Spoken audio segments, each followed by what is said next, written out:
আসসালামু আলাইকুম। ওয়ালাইকুম আসসালাম। আবার আসার জন্য ধন্যবাদ।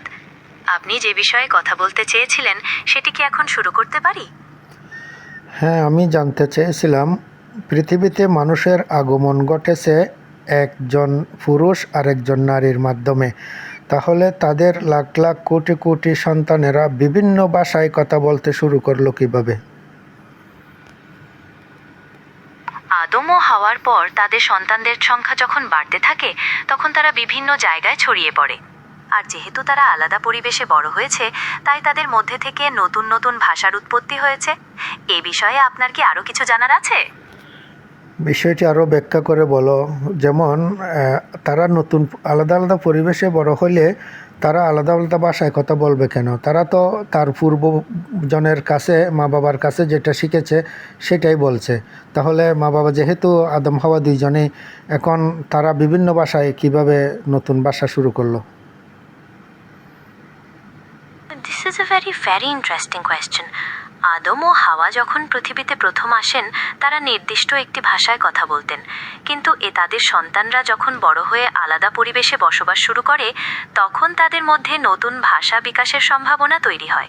এর কারণ হলো ভাষা নিয়ত পরিবর্তনশীল এবং এটি মানুষে মানুষে মিথস্ক্রিয়া, সাংস্কৃতিক পার্থক্য এবং পরিবেশের দ্বারা প্রভাবিত হয়। আপনি কি এই বিষয়টি আরও গভীরভাবে বুঝতে চান?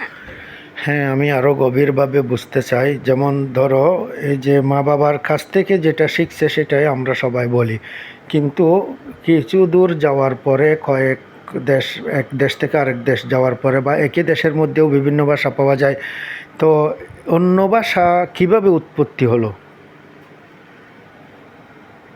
এটা ঠিক যে আমরা প্রথমে আমাদের বাবা মায়ের কাছ থেকে ভাষা শিখি, কিন্তু সময়ের সাথে সাথে আমরা আশেপাশে থাকা অন্যান্য লোকদের সাথেও কথা বলি।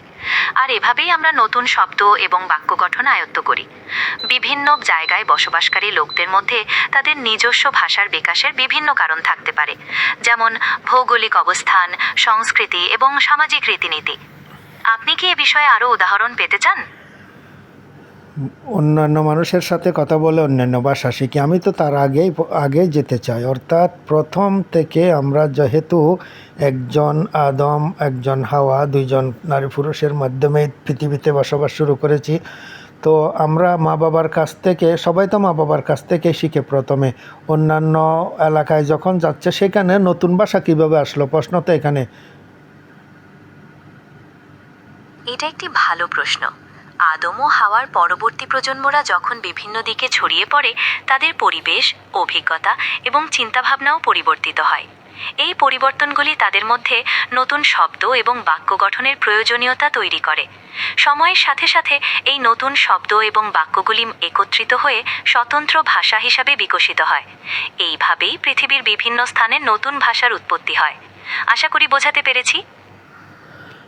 না, আমি এখনও বুঝি নাই। তুমি আরও পরিষ্কার করে আমাকে বুঝাও যে মা বাবার কাছ থেকে শিক্ষা ভাষা যেহেতু আমরা বলি, তাহলে দুনিয়ার সব মানুষ একই ভাষায় কথা বলা উচিত ছিল।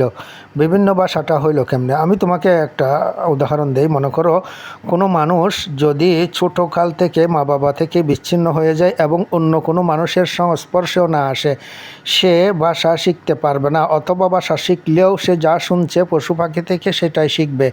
এভাবে কি মানুষ মা বাবা থেকে বা জনবসতি থেকে বিচ্ছিন্ন হওয়ার কারণেই নতুন ভাষার সৃষ্টি হয়েছে, নাকি বিচ্ছিন্ন হওয়া ছাড়াও নতুন ভাষার সৃষ্টি হয় এবং কিভাবে হয়? আপনি ঠিকই বলেছেন। বিচ্ছিন্নতা নতুন ভাষার সৃষ্টির একটি কারণ হতে পারে। যখন একদল লোক তাদের মূল জনগোষ্ঠী থেকে আলাদা হয়ে যায়, সময়ের সাথে সাথে তাদের মধ্যে একটি নতুন ভাষার বিকাশ ঘটতে পারে। তবে শুধু বিচ্ছিন্নতাই দায়ী নয়। এমনকি একই জনগোষ্ঠীও সময়ের সাথে সাথে তাদের ভাষায় পরিবর্তন আনতে পারে, যেমন নতুন শব্দের উদ্ভাবন অথবা পুরানো শব্দের অর্থ পরিবর্তন। আপনি কি এই প্রক্রিয়াটি আরও গভীরভাবে বুঝতে চান? আরও গভীরভাবে বুঝতে চাইলে তুমি আমাকে কিভাবে বুঝাইবা, বলো।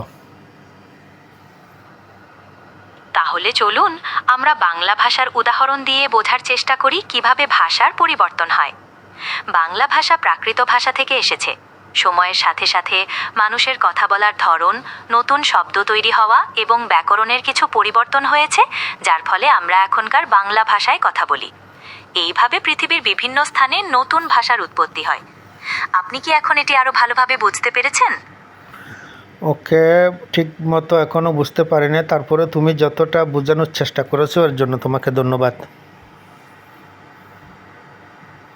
আমি বুঝতে পেরেছি যে বিষয়টি এখনো আপনার কাছে পুরোপুরি পরিষ্কার হয়নি। কোনো সমস্যা নেই, আমরা এটি আরও সহজভাবে বোঝার চেষ্টা করতে পারি। আপনি বরং আমাকে বলুন ঠিক কোন জায়গাটি আপনার বুঝতে অসুবিধা হচ্ছে। আমি উদাহরণের সাহায্যে আবার ব্যাখ্যা করব। ধন্যবাদ আপনার উদ্যোগের জন্য।